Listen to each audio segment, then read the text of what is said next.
Pues mirad, la verdad es que cuando mi colega Juanma me mostró el juego de Hive, que lo había comprado en AliExpress, unas piezas de madera un poco chungas, las de calidad me refiero, pues me gustó, y me dijo que había una plataforma que se llamaba Board Game Arena, donde se podía jugar online.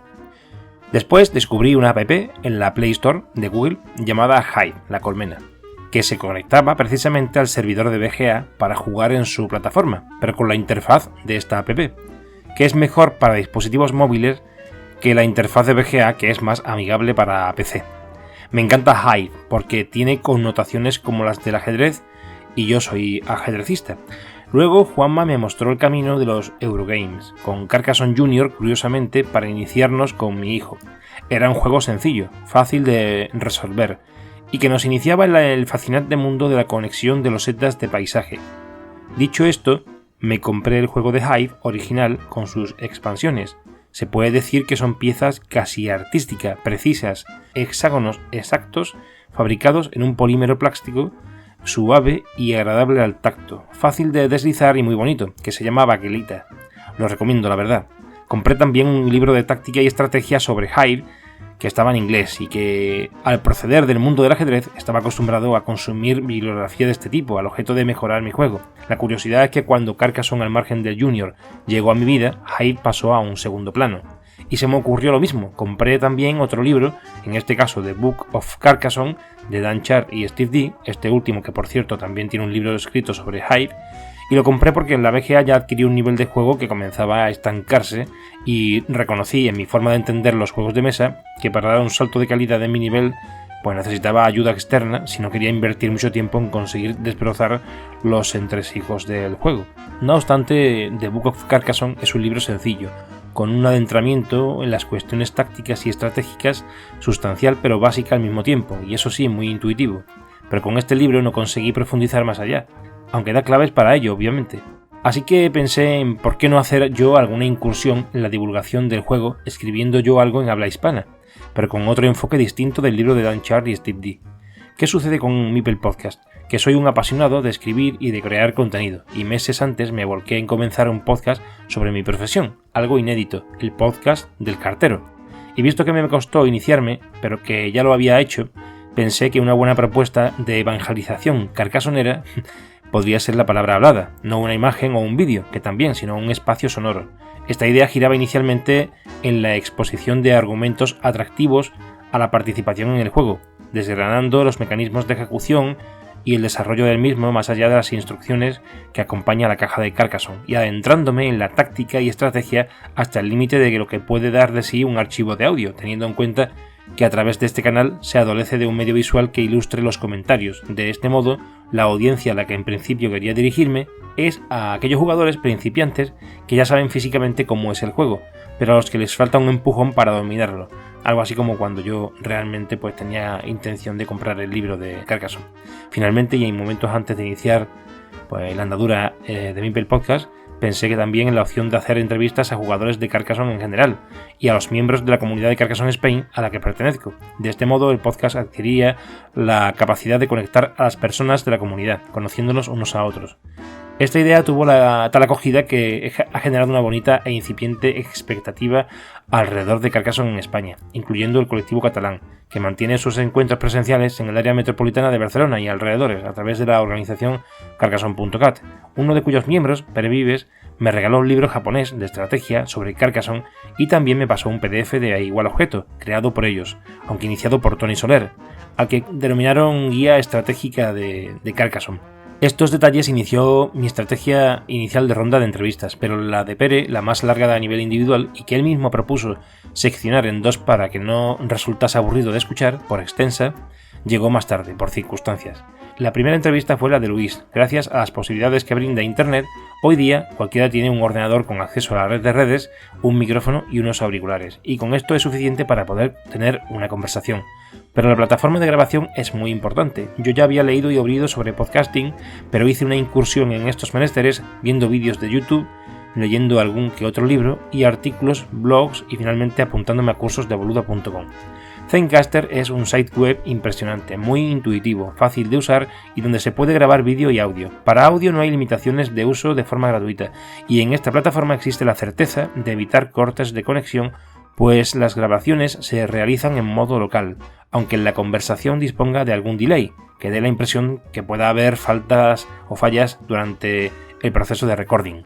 Luego, el archivo de audio, uno por persona conectada a la entrevista, que se consigue accediendo a través de un link, el archivo, como decía, se va subiendo por streaming a la nube, en el hosting que se haya indicado, en mi caso Google Drive, y segundos después de hacer clic en Stop teniendo la grabación, los archivos que componen la entrevista estarán disponibles para su acceso y descarga. Estos audios se incorporan luego al software de edición, en mi caso Audacity, y ya se pueden mejorar en la fase de postproducción. Pero volviendo a la chicha, la primera fue la entrevista de Luis. ¿Por qué? Porque en el momento en que estaba se había convertido en una persona muy importante en la comunidad. No solo había gestado la idea de la liga y pertenecía al grupo organizador, sino que además respondía con una coherencia en el grupo ante preguntas y dudas que todos agradecían. Su exposición, su talante a la hora de ayudar y tratar de solucionar cualquier circunstancia relacionada con estos menesteres y con el grupo de Telegram de la comunidad lo hacían la diana perfecta para comenzar, al margen de Pere, con quien tenía muchas ganas de tener un encuentro para un episodio del podcast. También la web de Carcassonne Spain había venido de su mano y era un elemento estratégico sobre el cual, entre otras cosas, pivota la liga e información sustancial a nivel organizativo. La disposición de Luis, su buen hacer y el hecho de prestarse para la primera entrevista es siempre de agradecer y Meeple Podcast siempre estará conectado a estas entrevistas gracias a estos inicios donde la bandera de salida fue un Luis Aparicio que bajo mi punto de vista ha tenido una trascendencia incuestionable. Comenzar por Carcassonne Spain y la liga era lo más acertado y aquí radica el punto de partida de esta andadura. Los dos únicos episodios sobre resúmenes del chiringuito del Meeple, por recordar unos momentos de risas, por inmortalizarlos, por disponer de otro contenido adicional en el podcast y por dar valor también a la tarea tan importante de Javi, me parecía interesante. En cambio, no trascendían, respecto de Twitch, la mera exposición de comentarios sobre el juego, ya que no existe en el podcast apoyo visual, por lo que no tenía sentido tampoco hacer un resumen de cada emisión de Twitch. Además, que con el montaje de estos episodios invertía una ingente cantidad de tiempo, entre descargar el audio completo, reescucharlo, tomar cortes, componer el episodio, musicalizarlo, editar otras cuestiones y, en fin, mucho trabajo. Es por ello que esta miniserie se quedó en esos dos episodios, donde además tuve cierta incursión como comentarista, diría más de humor que de otra cosa, porque lo mío no son los directos, sino la preparación en frío. In situ de mí no se puede esperar otra cosa que no sea la espontaneidad, hacer el canelo y echar unas risas. El prólogo, iniciado con la presentación del podcast y el capítulo sobre iniciación al juego de Carcassonne, episodios 0 y 1, tenían esa idea de divulgación. Ese objetivo ha perdido la inmediatez al aparecer en la escena las entrevistas, que generan ese engagement del podcast. Y luego cambié la idea de exponer las expansiones por mí mismo, y entendí que era mejor dejarlo en manos de miembros de la comunidad, que no solo las controlan mejor que yo, sino que otorgan un plus en la interacción entre esos miembros en la mesa de debate. Y es una mesa de debate porque no hay una certeza absoluta en todo. Las reglas del juego básico y de las diferentes expansiones han sido modificadas por Hansing Gluck en la medida en que han ido editando las diferentes publicaciones y versiones del juego. Por otro lado, la valiosa opinión y diversidad en cuanto a experiencia y puntos de vista enriquece el formato, que si lo presentara yo mismo a modo de monólogo. Creo que ha sido un acierto, y el error ha sido de no dividir el resultado de esa mesa de debate en varios capítulos, ya que las 3 horas de duración del audio final hacen un poco indigesto su consumo por parte de cualquier oyente. No obstante, los reproductores de podcast actuales permiten pausar un episodio y continuarlo por donde lo dejaste. Quiero también desde aquí agradecer a Héctor el timestamp de cada una de las expansiones, para el fácil acceso al contenido, precisamente de ese episodio. Siguiendo, Melvin Cuaresma fue el jugador que me llevó a Carcassonne Spain, apuntando a David Escribano Estroncio para acceder a la comunidad. Este pedazo de jugador venía del subcampeonato mundial en Essen y sería el primer peso pesado de Meeple Podcast y segundo en ser entrevistado. Además, algunas de las preguntas llevaron a respuestas que han conferido mucho interés con posterioridad al podcast o a esta serie de encuentros. Las entrevistas internacionales, cuando se trata de jugadores que no se manejan en habla castellana, las concibo en el idioma habitual en el que estos se desenvuelven, y luego hago la traducción escrita al español para aquellos que no la controlan. Esto permite varias cosas. El audio original es representativo de la notoriedad del podcast, que facilita la comunicación al entrevistado. Permite el acceso a la misma a oyentes de su misma lengua y mantiene la autenticidad de la conversación. Y la traducción pone en liza la comprensión del contenido del encuentro para los oyentes de habla hispana. No obstante, a partir de la temporada 2 voy a invertir tiempo y esfuerzo en realizar transcripciones fonéticas para Meeple Podcast Plus, lo cual da otro plus a los suscriptores premium, ya que al tratarse de un podcast, la traducción escrita casi lo convierte en un blog para hispanohablantes, pero al efectuarse la transcripción fonética se mantiene la esencia sonora del canal. Sí tengo que decir que no existe feedback en las entrevistas internacionales, debido a que mi listening es malo y que mi capacidad para generar preguntas sobre la marcha o responder es escasa y lenta cuando se trata de otro idioma, por lo que no me da para poder hacer una entrevista fluida. Normalmente acuerdo con mi interlocutor el intercambio de preguntas y respuestas por escrito, lo cual también me facilita la posterior traducción. Y a raíz de esto quedamos para una conversación donde se restituye el texto escrito en una conversación que intentamos que sea lo más natural posible, dentro de que casi estamos leyendo lo expresado con antelación. En este tipo de entrevistas no existe feedback porque en realidad no hay una repregunta tras oír las respuestas de mi interlocutor, pero la concatenación de preguntas tiene sentido en sí mismo y no me parece que quede mal, además del hecho de que lo realmente importante es que se escuche al entrevistado y al entrevistador, hablando, que es de lo que se trata un podcast. Semejante a esto existen entrevistas en español sin feedback, pero porque no se han producido la conversación como tal. En la entrevista a Carlos Aguado, la primera que le hice mientras se encontraba en Finlandia, existía un delay muy importante que luego podía omitirse en postproducción, pero existía feedback al fin y al cabo. Pero la segunda, como subcampeón de España, tras el Nacional del 17 de julio, tuvo problemas de conexión en su ubicación rural de Cantabria y decidí proponerle el envío de las preguntas en un audio previamente grabado, y él me contestó directamente una a una las preguntas en pequeños fragmentos o cortes de audio, y luego monté el episodio. Lo mismo pasará con Tomás Moder de Spielezentrum, que por tratarse de un funcionario que dedica su tiempo laboral a estos menesteres, supongo que, aunque no se negó a una conversación, optó directamente por responderme con archivos de audio a las preguntas, que posteriormente me envió grabadas en buena calidad para que las pudiera montar en edición. Y también David Bourdois, que no tenía micrófono y no podía conectarse a la plataforma de entrevistas online. Dicho esto, estas dos últimas a las que hago mención forman parte de la segunda temporada de Meeple Podcast, lo que sucede que fueron grabadas durante el tramo final de la emisión de la temporada 1. ¿Entrevistas destacables? Todas. Pero hago una mención especial a los integrantes de mesas de debate o mesas redondas, los que estuvieron y los que están por venir, y aquellos invitados que ya han sido entrevistados doblemente, como Óscar Agudo y Óscar Aguado, o a Luis y David, a todos ellos gracias por su disposición. Alexei, creo que es un buen tipo y merecía pasar por aquí, y el interés de este espacio también es entrevistar a aquellas personas notorias en el paisaje VGA. Siendo un streamer al que me dirigí para pedir consejo, era obvio que tuviera que aparecer tarde o temprano, y fue más temprano que otra cosa. David Escribano, David Cobo, Valle Ábalos, Alfonso Arroyo, todos integrantes de la organización Carcassonne Spain debían estar, y hay quienes han tardado en llegar, Jaime Gómez, Íñigo García, pero ahí están al fin y al cabo. Propuse, como ya he comentado en otras ocasiones, la presencia de César, del blog de la Plaza de Carcassonne, pero se opuso a salir por motivos de tiempo, que al final también han sido motivos de discrepancias con la actualidad de Carcassonne y su forma de ver las circunstancias de la asociación Carcassonne Spain.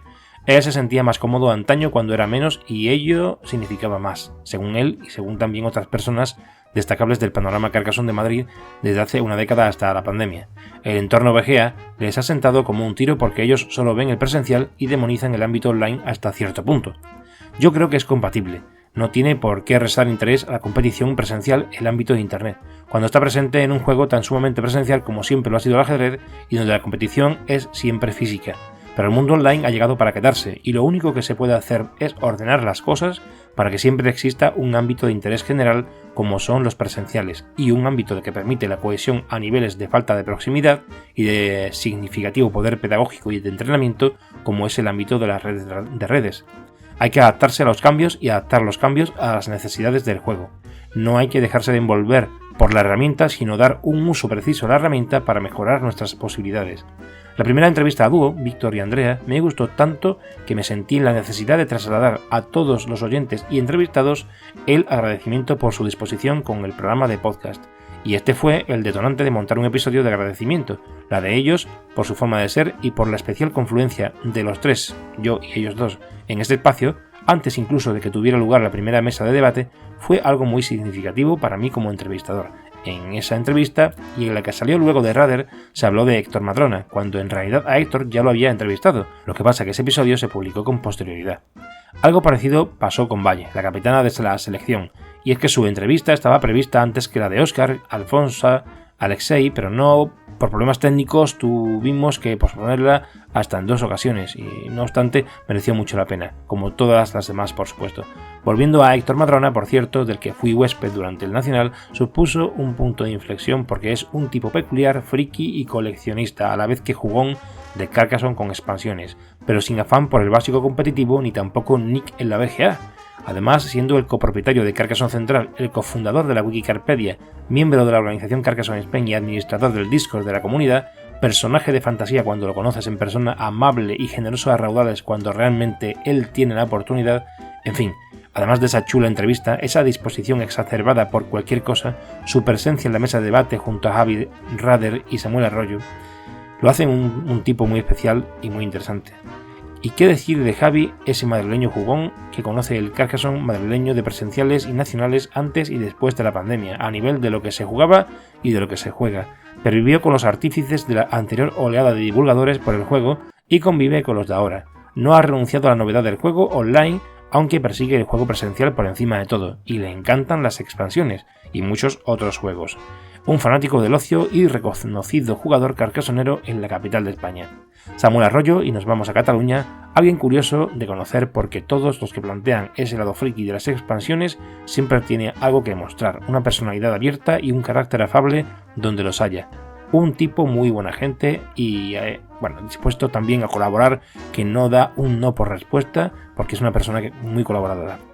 Pertenece al núcleo de Carcassonne.cat y también está en la comunidad de Carcassonne Spain, a la que accedió con posterioridad a conocerlo por BGA, ya que era un seguidor acérrimo del podcast y yo sin saberlo. Me insistió en la entrevista a Héctor, cosa que ya estaba organizada y él no sabía, o creo que no sabía, y luego, cayó él también. Y un tipo entusiasta, que me recuerda a mí cuando entré, pero curiosamente con un nivel impresionante de elo en BGA. Aparecerá en la segunda edición de la Liga. Representaba sangre nueva en la comunidad y la entrevista versaba no en su faceta experiencial, sino en la cuestión de las expectativas que le deparaba este mundo que se abría ante él, que en realidad es el que se abre para todos nosotros, pues Carcassonne Spain es muy reciente.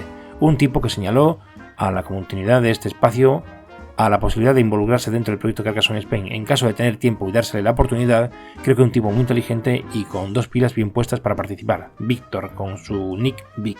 Muy interesante también la propuesta de Antón Soler Morgalad, porque representa también una cara más oculta de lo que conocemos por BGA, el mundo del desarrollo web y de la interfaz que todos usamos para darnos contienda en el Carcassonne Online y otros muchos juegos.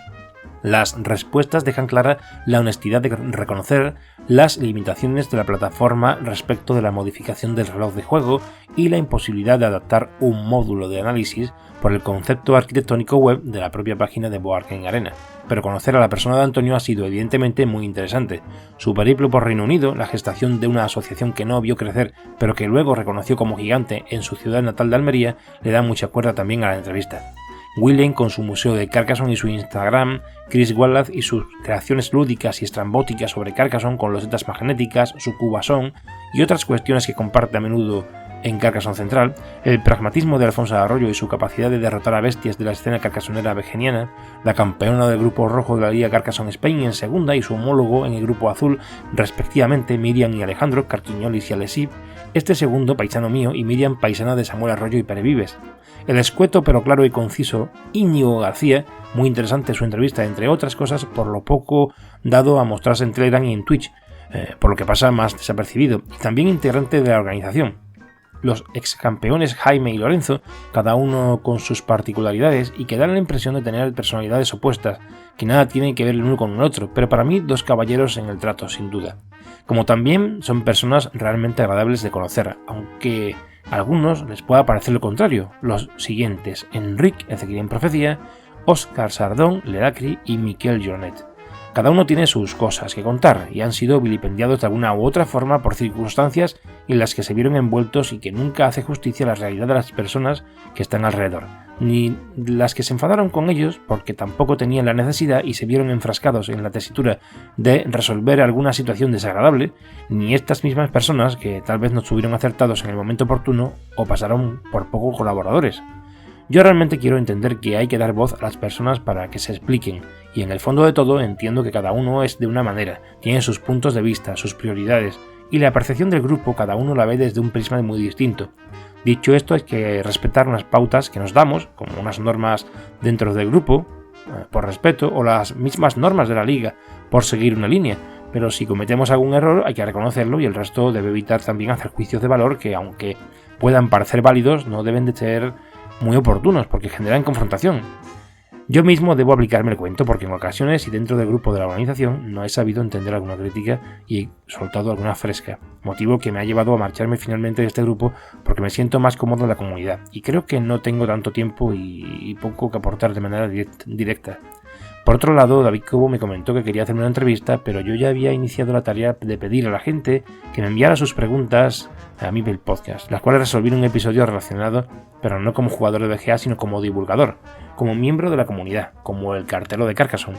Creo que este episodio fue interesante desde muchos puntos de vista. Uno de ellos, oírme a mí en lugar de los demás, que participase activamente la comunidad como entrevistadora y que se diera a conocer algunas cuestiones relacionadas con el apartado creativo de mi podcast. También existió la oportunidad de que el modelo de entrevista habitual saliera adelante, tanto por parte de David Cobo, quien había concebido originalmente la idea, y continuando con el propio Javi Poveda.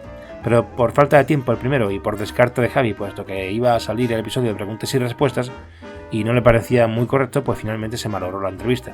A partir de aquí, las 2 últimas semanas del podcast han sido un verdadero suplicio para mí. La actividad frenética de intercalar episodios previos al Fiestasón y al Nacional con las entrevistas de septiembre que se continuaron con las del cierre de temporada. Javi Poveda, campeones de España y Cataluña, resúmenes del Fiestasón y de los 2 eventos clasificatorios para Essen, etc. Y algo que me costó mucho tiempo de dedicación, aunque no haya sido de los episodios más importantes, fue el episodio de resumen. Este episodio de resumen, por tener que intercalar fragmentos de audio de cada entrevista, significó una labor muy intensa, al margen de que no es propiamente un resumen, sino un montaje de las preguntas que he repetido al unísono a todos los entrevistados y entrevistadas, la loseta favorita, expansión preferida, un juego dentro y fuera de la BGA, y la visita o no a la ciudad de Carcassonne. Esto, unido a los saludos del inicio de cada entrevista y las despedidas, al final, conforman un audio de casi 2 horas de duración que ponen de relieve el trabajo desarrollado durante estos 4 meses que constituyen la primera temporada de Mipel Podcast. Pero permitidme aconsejaros, a quienes no os guste demasiado este episodio, que escuchéis al menos los primeros minutos con los saludos concatenados de todos los entrevistados únicos. Los de partida doble solo los saco en su primera incursión. Estos primeros minutos hacen que se tenga una idea de lo loco que ha sido todo esto. Y para finalizar, un episodio con mucho cariño ha sido el confeccionado a partir de las entrevistas que tenía guardadas para septiembre, el avance de la temporada 2, cambiando de música, dándole ritmo y perspectiva a la entrada de septiembre con entrevistas nacionales e internacionales, de la comunidad Carcassonne Spain y la comunidad catalana, de organizadores y personajes de la escena prepandemia y pospandemia. Mucho que contar y quería transmitir mi entusiasmo de alguna manera. Quise que se hiciera un vídeo con la mayor participación posible y para ello me grabé solicitándolo.